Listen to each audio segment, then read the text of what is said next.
All right, Bobby says, "Hey, Beau, I'm looking at purchasing a franchise called Temporary Wall Systems. How do I check to see if it's approved for SBA financing?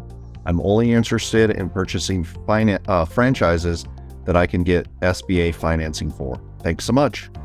Great question, Bobby. You can go and just Google SBA franchise directory.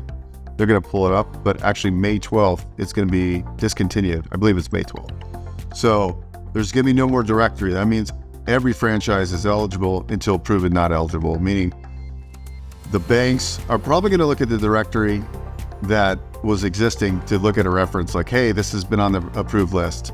And they'll kind of fast track those. It's gonna be interesting to see how the banks react, because now they're gonna really have to dive more into the weeds of like the franchise disclosure documents, how many units. But I know, speaking to many different banks and credit unions, that a lot of the banks I'm working with, they're all telling me they're ramping up their franchise divisions for SBA. So during COVID, a lot of people are just like, listen, there's got to be a better way. I don't want to work my W-2 job anymore.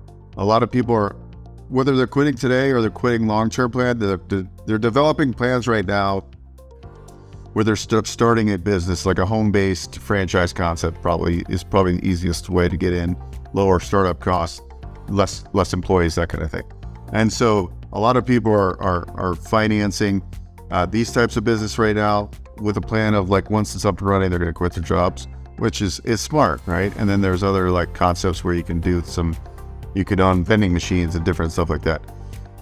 So circling back, I believe Temporary Walls was on the franchise directory, but that no longer is going to matter. And so when you're talking to a banker about the deal, you're going to want to get your franchise disclosure documents to the lender right away so they can evaluate it, because that's what they're going to do. And it's going to take a little, I think there's going to be, it's going to be kind of the wild, wild west for a little bit on franchises. But I think overall, is there anything that disqualifies this franchise, different management agreements between the franchisor and the franchisee?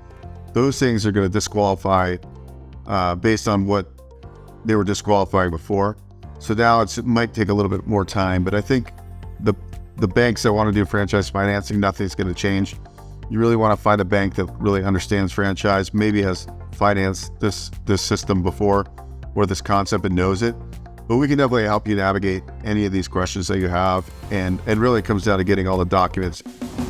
Hi, if you'd like to book a call with me and discuss SBA financing, whether it's a 7A or 504, or you just don't know where to start, maybe it's a startup business, you're buying an existing business, you're buying a franchise, you're building a new office building, you want to expand your existing business, we have multiple solutions. I can walk you through the 7A and the 504 and the SBA loan process.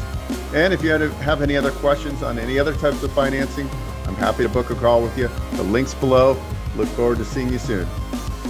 Being a good borrower, being a good sponsor, having your SBA documents like your Form 413, your personal financial statement, your tax returns, everything nice and tidy, your resume,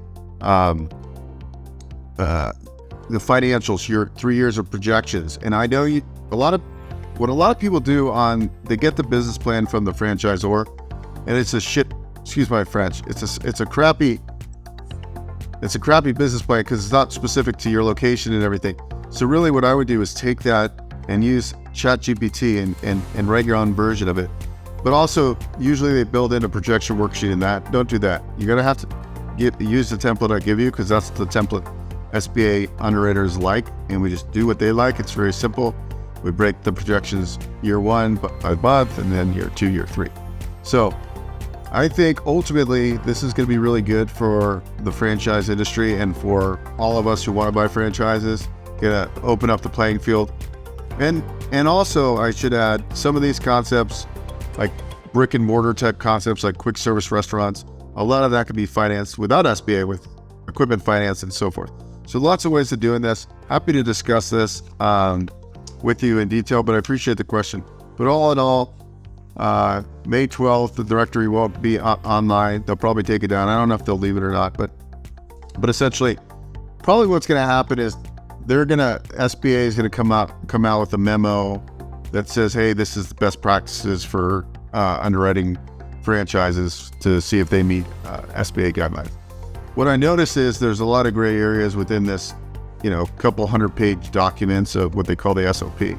So it's really, a lot of people interpret this stuff differently, and it's really just understanding how to navigate it to make sure your deal gets approved.